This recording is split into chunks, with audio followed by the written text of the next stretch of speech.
Do you want your business to grow faster? Are you open to new and out-of-the-box ways to drive revenues and increase value? How do you imagine the most successful entrepreneurs and business leaders double, triple, or expand their businesses tenfold or more? The answer is deals.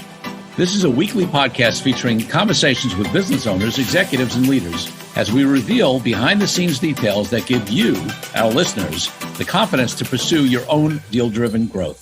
On the show, we discuss a huge variety of deals, everything from large, complex mergers and acquisitions to smaller deals that you can do even without significant capital. My name is Corey Kupfer, and I've been supporting deal-driven growth for businesses for 35 years as a successful entrepreneur, professional negotiator, and attorney. My goal is to help you strategize, plan for, find, and complete deals that will help your company grow faster. Welcome to the Deal Quest podcast. Let's get started. Deal Quest community, I am so excited to have Mark Podolsky, aka the Land Geek, on this week's episode. He has been buying and selling raw land full-time since 2001. He's completed over 5,500 land deals, and his company, Frontier Equity Properties, has an A+ rating with the Better Business Bureau. He is also the author of Dirt Rich, the ultimate guide to helping you build a passive income model in raw land investing.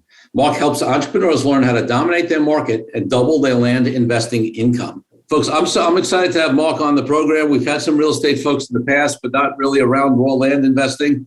I know a lot of my listeners are always looking for diversification opportunities in terms of their investing or, sort of side businesses, additional businesses, and things like that. So, Mark, I'm really looking forward to having you on. Welcome. Corey, thank you so much for having me. I appreciate it. Absolutely. So listen, before we get into what you do for folks and what the opportunities are out there and all your expertise, I want to take you back to when you were a kid growing up, 8, 10, 12 years old. What did you want to be? Because my guess is an investor in raw land probably wasn't it back then, but you tell me. No, I think when I was 8, I wanted to be an NBA player. I love basketball. Yeah. So no, I had no idea about raw land. I'm still learning. There's a lot to do. Yeah. Were you tall for a kid? Or you just? I would pray every night to grow. My dad's 5'9", and I would pray. And then I over 6 feet. I think it was all the praying. I love it. That's great. And what was looking back again? What was your first deal of any type? It could have been when you were a little kid. It could have been early in your career. Anything that comes to mind that you consider a deal? Yeah. So I was one of those kids, like I was a hustler as a kid. Yeah. So for whatever reason, I loved deals. And my dad was a wholesale grocer. And I remember going to the grocery store and like, Dad, can I have that pack of gum? He's like, no, it's $1. I buy it for 70 cents. I guess that's not a deal. So I remember it being as a kid. First I had a lemonade stand. I was probably 10. Yeah. Then I started Big Guy Cookie Company. So what I would remember those big cookies that, people would get for graduation. Yeah. So my neighbor and I would use our parents' raw ingredients. So we had no overhead. And we'd bake these big cookies and we'd go door to door and we were adorable, like 11 years old. Of course. And we'd sell these cookies for $5. We each made like $300 over that summer. Wow. Then my parents would take me out to eat and I would say, hey, can I get a soda? Well, soda's like $1.29. They're like, no, you can have water. So I'm like, okay, I had to figure out how to get a drink. So I would go up to the bartender and I'd learn magic and I would start, I was like, look, if I can do this, can I get a free Shirley Temple? And again, I'm adorable. I am 11, 12 years old. I'm like, sure. So I would con the bartender out for free drinks and get Shirley Temples.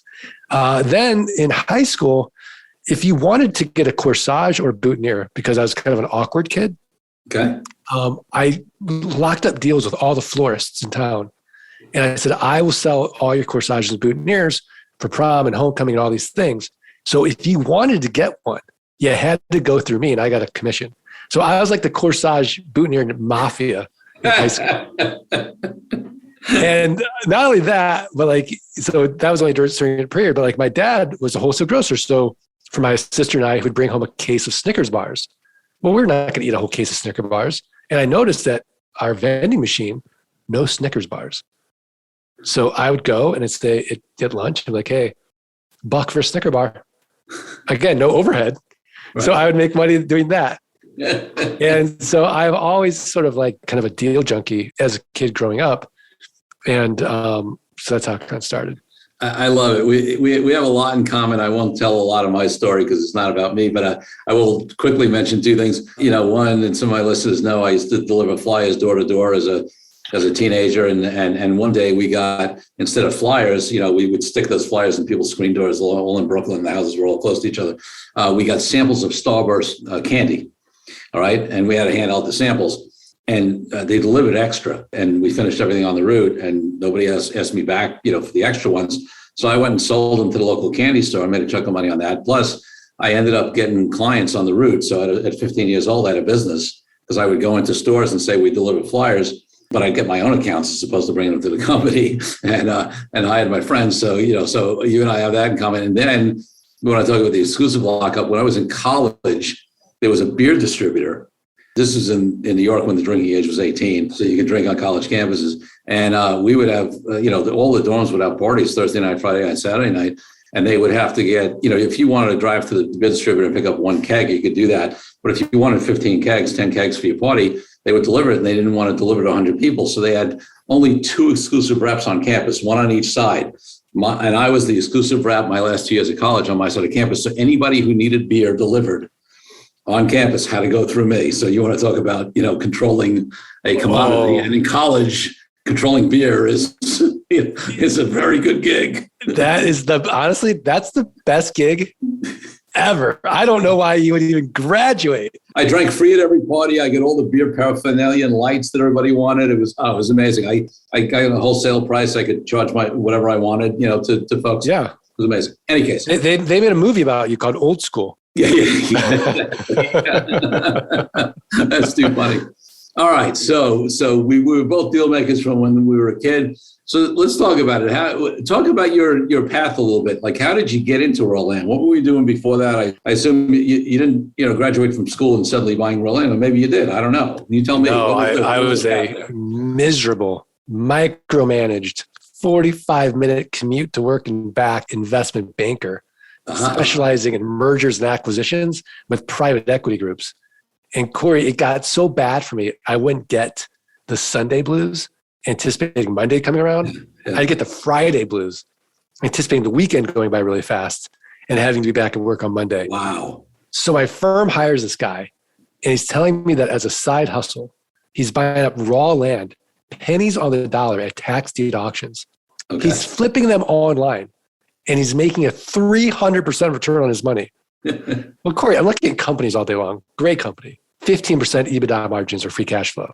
Right. Average company, 10%. I'm looking at companies all day long, less than 10%.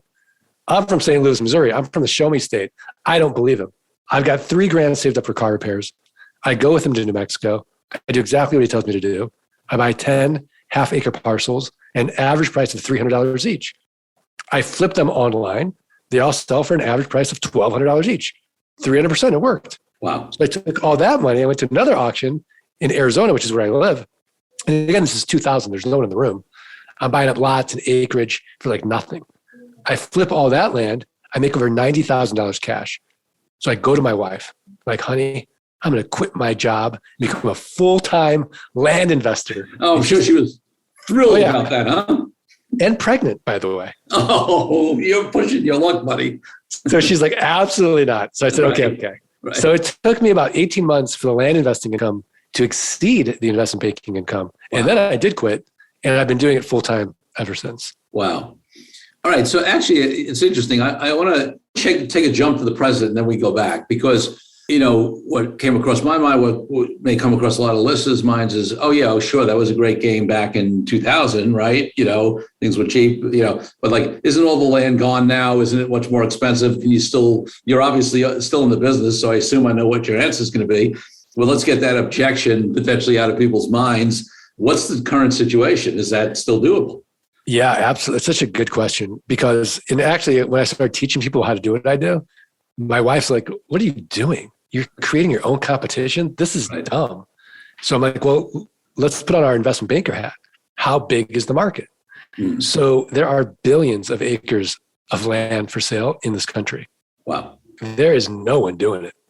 There's no private equity groups. There's no hedge funds. It's, a sexy real estate niche you could think of. If you go on HGTV or the DIY network, you'll never see me on Flip This Land. The before pictures raw land. The after pictures raw land. Right. It's not good on TV, right? It's not good on TV. It's not sexy. And so, I remember thinking in 2002, because our average margin is 300 to 1,000%. And I remember thinking, there's no way these margins are sustainable. One day in the future, you're looking at a 30% gross margin business. The margins have remained the same. Wow. The inefficiencies in the business have remained the same. No one knows the value of their raw land. Wow. No one. It's literally what a buyer and seller agree to do still. So because of that, the land market is very strong. It's stronger today than when I started, simply because it's the first time in 22 years that I remember in an inflationary environment. So, we're talking about a standard hedge for inflation is buying raw land. So we're selling like crazy. Prices have risen from, let's say, 2018, 2019 prices substantially, but the ratios have also remained the same. Yeah. So to answer your question, this is a tremendous, tremendous viable market and opportunity. And you, me, a million people could get in this niche. We'll all run out of money before we run out of deal flow. Wow. And listen, there's so many other places in this market where there's actually so much money and not enough deals, right? I'm looking in the private equity market, in a lot of corporate sectors and whatever. I do a bunch of stuff in financial services, for example. There's more money than deals, right? There's a lot more money than deals. Absolutely. Yeah. So, to find anything where there's more deals than money these days is phenomenal. So, folks, even if this is not your primary area, I got to tell you, I'm listening closely, to see whether this is a diversification opportunity. So let me ask one other, might seem like a stupid question, but so you flip raw land, somebody buys it, it's raw land, right? At some point, somebody's got to figure that they can create more value out of that raw land, right? So who are the buyers when you flip? What do they do with the land? Are they holding it and then flipping as well? Or are these on the edges of cities and places that are expanding and then eventually it's going to get developed? What is the ultimate use of this land that you're investing in? It's such a good question, Corey. There's a lust for land in this country. We're buying rural land, so it's maybe 2-3 hours from their city. Yep. These are for people that want to use it recreationally. That's because if someone calls me and says, I want to build my dream home out there, I'm like, well, you're 30 miles from services. There's no utilities out here. So no. There's people out there called preppers. They're preparing for the worst. They're hoping for the best. They love this raw land. Military people that don't like people, they all want this rural land. So if you grew up hearing, buy land, it's sort of this legacy investment. Ted Turner's got this great quote, buy land. It's the only thing that lasts. And he's right. When you think about it, it's the only thing that lasts. Styrofoam lasts a long time, but even at some point that will go away. Right. So, we get a lot of people that just want it as a legacy investment. In a way, I call it man jewelry, right? Like it just feels good to know you own 40 acres. Yep. All right. So talk to us a little bit about, in addition to investing yourself now, at this point, you teach people how to do this, right? So my mission now, first of all, I love buying and selling raw land. I do it every day. It's definitely a passion, but no land buyer has ever said to me, Mark, you've changed my life with this land purchase. Right. But helping people get out of what I call solo economic dependency, which means if they're personally not working, they're not making any money, has been so gratifying to me. And just the fact that people have retired from jobs they hated, they retired spouses so they could spend more time with their children. They've been able to travel around the world and do the things they want to do has been tremendously gratifying for me. And that's really been my mission, is that this market is so big to help people get into something that I think is the best passive income model. And you and I can debate it. Has been tremendously gratifying. That's great. So talk to us about, listen, obviously, on a podcast, you're not going to, I'm sure your training programs are extensive and there's a lot involved in them, but give us some of the highlights of what are the highlights about being in this kind of business or investing in it? In terms of, obviously you got to be able to find the land, you got to be able to value it, you got to be able to know you can sell it, you got to be able to, I'm sure there are factors involved in evaluating the land itself. Talk to us about some highlights, in the various areas if you're going to be in this kind of business. Yeah, Corey, let's use you as a case study and I'll walk you step by step through the whole model. Right. So where are you located now? I'm in my place in Marina del Rey, California. So that's Los Angeles. Okay, so you're in Los Angeles and you've lost all complaining privileges. I'm sorry. But I'm going to assume that you own 5 acres of raw land in Texas. Okay. And you owe $200 in back taxes. Yeah. So you're advertising 2 important things to me. Number one, you have no emotional attachment to the raw land. Right. Land's in Texas, you're in California. Yep. And number 2, you're distressed financially in some weird way. Because we don't pay for things. I'm not paying my taxes. We don't value them the same way. As a result, county treasurer keeps calling you, not calling you, but sending you notices saying, Corey, if you don't pay your taxes, you're going to lose that property to a tax lien or a tax deed investor. Yep. So all I'm going to do is take a look at the comparable sales on your 5-acre parcel for the last 12 to 18 months. I'm going to take the lowest comparable sale. I'm going to divide by 4. That's going to give me what Warren Buffett would call a 300% margin of safety. Yeah. I'm going to send you an actual offer on your 5-acre parcel. Now you accept it because for you, let's just use easy numbers. Let's say that the lowest comp I found is 10 grand. I send you an offer for $2,500 for your 5 acres. You accept it. $2,500, better than nothing. In reality, 3 to 5% of people accept my quote unquote top dollar offer. Yep. But now that you've accepted it, I have to go through due diligence or in-depth research. Do you still own the property? Mm-hmm. Are back taxes only $200? Have there been any breaks in the chain of title? Are there any liens or encumbrances? What are the restrictions? What's compelling about the property? What's access like? So I have this whole big checklist. I outsource this to my team in the Philippines. It costs about $11. They're connected to an American title company. Mm-hmm. And as they're doing their due diligence for me, they're getting me the plat maps, the aerial maps, the satellite maps, everything I'm going to need for my buyer, for my marketing package. Let's assume everything checks out. I buy the property for you for $2,500. I'm going to sell this property 30 days or less. I'm going to get cash flow like a home. So Corey, I have a built-in best buyer. Do you know who it is? Tell me. The neighbors. I'll send out neighbor letters saying, hey, here's your opportunity. Protect your privacy, protect your views, know your neighbor. Oftentimes the neighbors will buy it. Now, if they pass, I'll go to my buyer's list. They pass there. I'll go to a little website you may have never heard of. It's called Craigslist, 10th most trafficked website in the United States. I'll go to another one. I know you've heard of this one. It's called Meta or Facebook, buy-sell groups, the marketplace. And then I'll go to the lands, landmodo.com, landsofamerica.com, landandfarm.com, landflip.com, landhub.com. So these are platforms where people buy and sell raw land. But the way that I sell it is where the magic happens. I'm going to make it irresistible. All I'm going to ask for from somebody to control Corey Kupfer's 5-acre parcel of land in Texas is a $2,500 down payment. And then I'm going to make it a car payment. Let's say you're going to take a down payment that covers that gets you even on your investment. So you got, so you're good there. So everything else is gravy. And then I'll take a car payment. Yeah. Let's call it a Honda Civic, $299 a month, 9% interest over the next 84 months. So it's a one-time sale. I get my money out on the down. I might go 6 to 10 months out if I have to. And I'm going to get $299 a month, 9% interest for the next 84 months. Corey, no renters, no rehabs, no renovations, no rodents. And because I'm not dealing with a tenant, I'm exempt from Dodd-Frank, RESPA, and the SAFE Act, all this onerous real estate legislation. And then it's a simple game. Can I create enough of these land notes where my passive income exceeds my fixed expenses? And now I'm living like you, doing, working when I want, where I want, with whom I want, and really moving up what I would call Maslow's hierarchy of needs into self-actualization and figure out what I really want to do in life. Yeah. So, and basically people are doing work for you at very low rates in the Philippines. You got some marketing costs, right?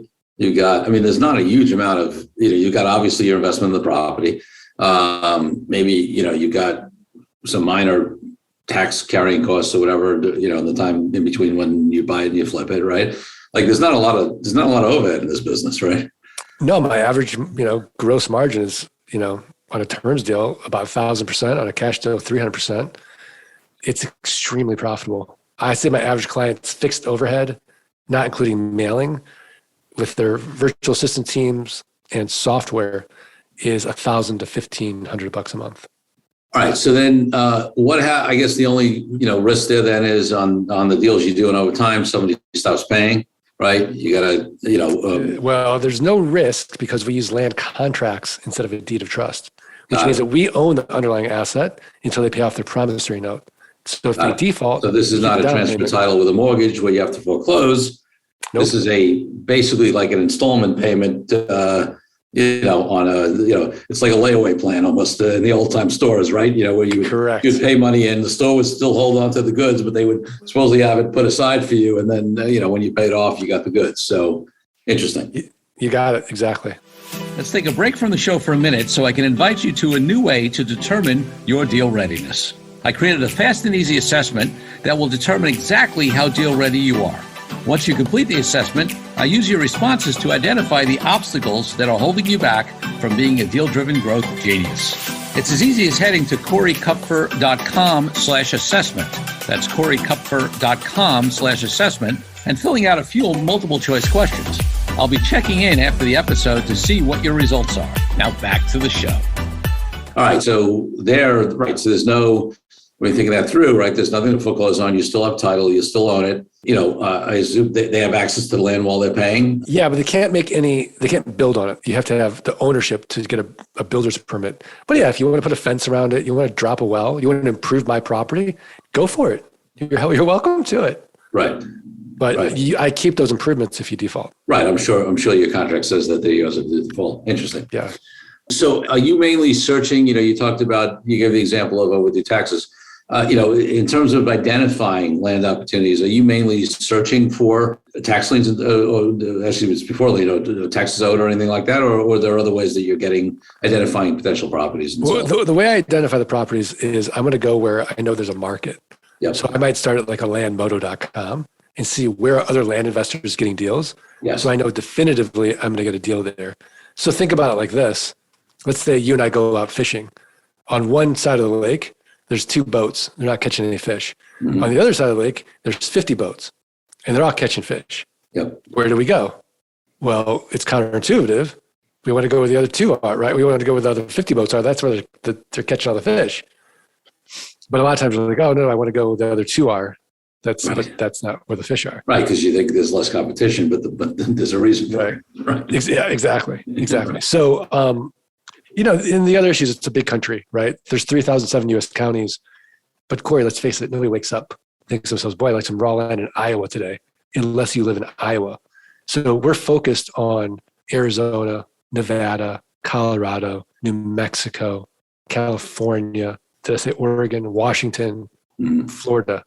So these are the sunshine states. These are fast-growing states, Texas, obviously. That's where we're going to get the majority of our deals, because we want our biggest buyer pool. I want that person who's freezing right now in Minneapolis to look at my ad and be like, boy, wouldn't it be great to go visit that property in Florida? Love it. And how are most of these properties zoned? Rural residential. Okay. So in theory, at some point, somebody could build on it, but the service is just so far out at this point that, Correct.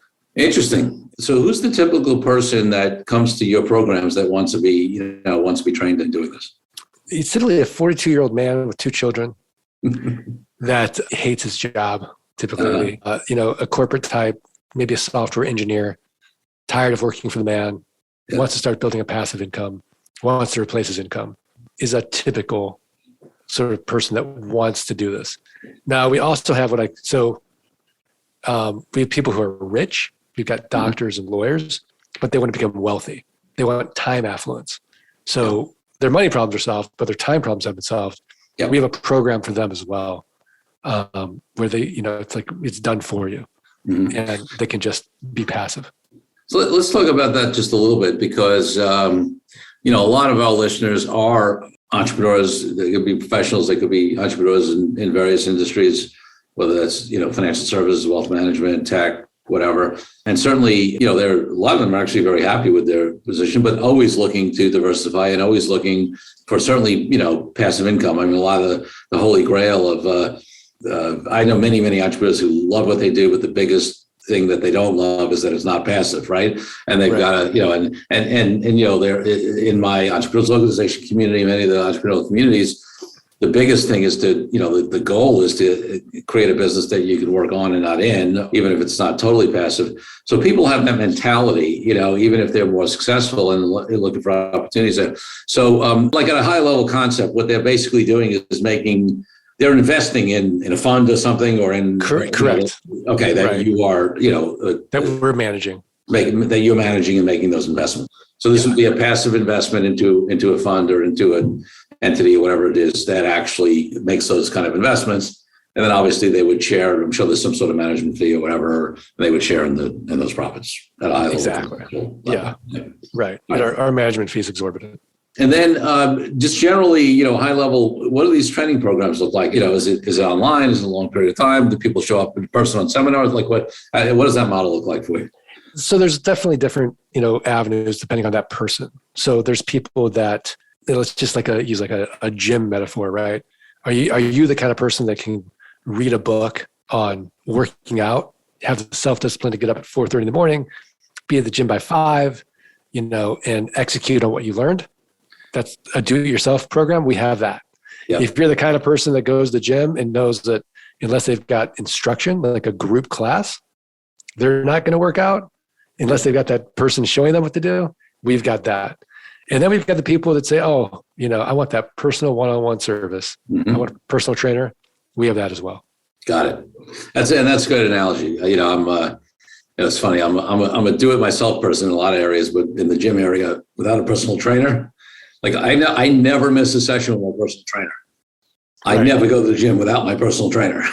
Yeah. I mean, and this stuff is, it's a simple model, but nothing's easy. So having that accountability is really, really helpful. But, I've got tons of free information as well. Tons of it. All right. So let me ask you a question, because I don't know a single deal maker in any sector, no matter how lucrative or hot or whatever it's been, that doesn't have some that don't work out, right? Even if it's a handful out of hundreds or thousands, right? So tell me about the ones that went bad and why did they go bad? And, that'll lead us generally what are the mistakes people make in this space? Yeah. So let's talk about Treasure Lake. Let's rewind the tape to 2006 and the real estate market is hot. And I think I'm a hot shot and I'm making a lot of money in raw land. And I get on a plane with my suit and I meet with the people at Treasure Lake. It is a gated community. There are 2 PGA rated golf courses. There's 3 lakes, $1 million homes, but they've got 1,000 lots undeveloped. And there's a property owners association. So I go in there and I'm fancy and I've got my investment banking background. I'm like, look, folks, you got dead money and I'm going to resurrect it. You're not collecting property owners association fees. The county's not collecting taxes. All you have to do is give me these lots. I'll market them. I'll sell them. I'll collect for you your taxes, your POA fees. Everyone's going to be happy. Corey, you think they would say yes, right? Yeah. No. No. It's a property owners association. Have you ever been to one of these meetings? Yep. Forget it. They're terrible. They're terrible. Boaters. It's like condo boards in New York, co-op boards in New York City. It's the same thing. Yeah. Exactly. Mark's going to bring all these people in. Yeah. I'm not going to be able to get a tea time. I'm not going to be able to be on the boat anymore. Right? It's terrible. So I negotiate with them for about 2 years. Okay. And finally they do it. And I buy 1,000 lots at $50 each. In 2008 now? 2008. Okay. And sure enough, I make about $100,000 really fast until late 2008. Yeah. And I can't give these things away. Yeah. So it was the first time that I couldn't keep a promise and I had to give back the lots that I couldn't sell. And that's to date been my worst deal. So even though I made money, when I factored in my time, sure, I really broke even on that deal. Yeah. And that sounds like it's interesting. That's a different deal for you as well, right? Because it's not rural, super rural land, right? It's, it was a different deal. No, I fell in love with the property. It was beautiful, but I'm not the market. I had to learn a very tough lesson. Yeah.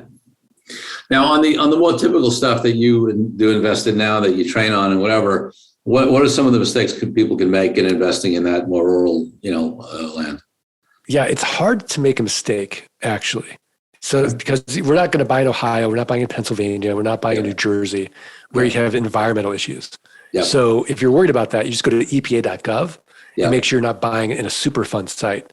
Yep. That you definitely don't want to do.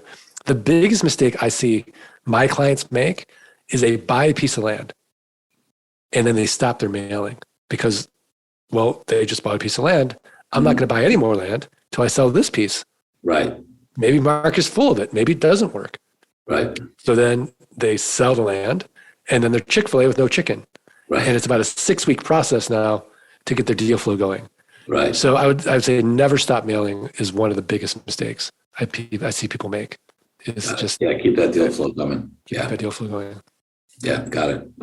Interesting. So, what else have any either on the positive or side or the tough lesson side? Have you learned along the way that would be helpful for folks who are thinking about this market, or even some of this relates to general deal principles, right? That could potentially apply in any kind of deal, maybe. So, anything come to mind? Yeah, I mean, I remember out of my investment banking job, right? I started doing what I called a business, but I was doing everything. Yeah. So I go to coffee with my mentor, Ori, and Ori had just sold his company for $360 million to Experian. And I'm telling him about my business. And he's like, Mark, stop. He's like, you're insulting me. I'm like, what are you talking about? I was like, please stop calling this a business. He's like, you've built yourself a nice job. Yeah. But what happens if you die? What happens to your family? Does your so-called business continue to run? Right. And I'm like, no. So he helped me get out of the business, sort of E-Myth style, setting up systems, processes, software, automation, and then using 3 leverage points, right? Other people's time, other software, and other people's money. Yep. And so that's really where, the business has evolved today as myself as an entrepreneur and thinking about the world in that way, having this philosophy, I can always make more money, but I can't get more time. What's going to save me time? Yeah, and I got to tell you something. As for those of us, that's true for myself. It's true for a lot of my clients who are blessed enough to run successful businesses. That time money arbitrage, really, really, really shifts. I mean, I just was on a conversation. I had a conversation with somebody yesterday. Was doing well, and was like exhausted, right? Totally crunched, just exhausted, right? And I said to her, she said, Corey, you seem to like have all this stuff you do, right? You run a law firm, you have a podcast, you're a professional speaker, you wrote a book, whatever, like, how do you do all that? And I'm like, team, like people, other people, right? There's a reason why I wrote my book the way I wrote my book, right? I went to, again, the time money arbitrage, right? I went to a hybrid publisher where I cut him a check for 35 grand. Right. I paid my publisher. Why did I pay my publisher? Because, and the paid publishers, they do everything for you except for write. I mean, they even had a Talk Your Book program where the initial draft of my book, because I used to do talks on negotiating, right? I just spoke it out and a writer gave me a draft. Now, the difference that I spent a lot of personal time rewriting that to have it be not some mediocre piece of garbage and something that really reflected me, because that's what I wanted. But the point was, I got that initial draft. Even more so, they handled all the copyright, the ISDN numbers, the publisher, the distributing, the printing, the cover art. They gave me, whatever, right? That's just an example. I've got teams in my law firm that do, other people do 85% of the work, right? So, the ability to, as you in any business, as you come along to get that time back, and and if you're fortunate enough to, it's not the only answer, but certainly throwing money at a bunch of stuff can help, Yeah, absolutely. And I think it's one of those things where you just have to do it, and you have to have faith that people really want to do a good job. Yeah. I think Chris Ducker in his book Virtual Freedom he calls it Superman syndrome, thinking that only you care enough and will do a great job with each part of your business. It's just not true. Yeah. And we're so blessed now to have access to global talent. Yes. And literally, like, I mean, I think in the world of who will do this, not how will I do this. Yeah. And one of the things that I wish I remember who it was. It was another entrepreneurs organization member who gave a talk one time and who had grown their business significantly, sold it for like 60 or 70 million bucks. And, was asked some of the, secrets, so to speak. And they talked about this idea of, hiring people in delegation and that exactly what you were talking about, how people are afraid. And what they did was they established a mantra where they said, if somebody can do it 80% as good as I can, I'm going to hand it off. Right. And what they said was that, it's just, first of all, sometimes we just have unreasonable expectations. You can't grow if everything's got to be perfect. But the second thing is somebody challenged them on that and said, in my business, like I could say that as a lawyer, right? In my law firm business, 80% would not cut it, right? I'd be brought up for malpractice. Clients would be miserable, whatever. But what they explained was it really wasn't the case. It was 80%. It was a mentality thing, because the truth is that a bunch of what people think is the 20% is actually not any worse result for the client. It's just that people work differently. And a lot of entrepreneurs think if it's different, it's not as good, right? So right. It was a mental concept that had them. And the truth is they ended up getting folks that were doing way above 80%. It was just that was the concept that had them be able to release it, So I thought it was really interesting because I see a lot of entrepreneurs, who really hold on to stuff. And, which is why opportunities like this that provide, my passive income is the holy grail for a lot of people, right? No, absolutely. Absolutely. I mean, between you and me, there's nothing passive. We could inherit $1 billion and we got to still deploy that capital. I mean, there's nothing passive, but this is about as passive as you can get once you set it up. Yeah. So Mark, if people want to find out more about whether it's your training programs or for the folks that are accredited investors and want to, invest in some of your vehicles on the Do It For You program, what are the best places for them to go? I would say thelandgeek.com is the best place to start. And then if they're a accredited investor, they can just email me directly, mark@thelandgeek.com. Landgeek.com. And by the way, you have a book, right, as well, don't you? I do, Dirt Rich. And it sounds like we had the same publisher, Scribe. Okay, no, I used a different one, but similar model. Okay. Exactly, yeah. Similar model. And that's available in all the usual places, I would assume. All the usual places, yeah, absolutely. Awesome. Great. So Mark, my final question in the podcast is always about my highest ideal in life, which is freedom. We've been alluding to some of that, right? Time, whatever. But and for me, that honestly means freedom from, everybody in the world, from oppression to the reason I'm an entrepreneur and I don't have a boss, right? It's a pretty broad reaching concept for me. What does freedom mean to you and how does it impact your life and business? It's such a good, interesting question. So I used to want freedom to do things, freedom to travel, freedom to spend time with my kids, freedom to, work where I want, when I want, with whom I want. And today, as I've evolved, I want freedom from. I want freedom from stress or anxiety. I want freedom from just the day-to-day things that my mind would kind of get caught up in. Yeah. So that's really what freedom kind of means to me now is, can I be free in every moment? And not dwell on the past, not obsess about the future. Can I enjoy each and every precious moment? Because that's really all I have. And to me, that's really total freedom. Mark Podolsky, thank you so much for being an amazing guest on the DealQuest podcast. Thanks, Corey. Thank you for joining me on this episode of DealQuest, where we help you understand how deal-driven growth can be your ticket to freedom. I want to invite you to a unique way to tap into the wisdom and experience of the DealQuest community. Join the DealQuest Deal Den Zoom calls, a free monthly 90-minute mastermind. In the mastermind, we address all the challenges you may be facing and help support you with the opportunities that may arise in terms of deal-driven growth.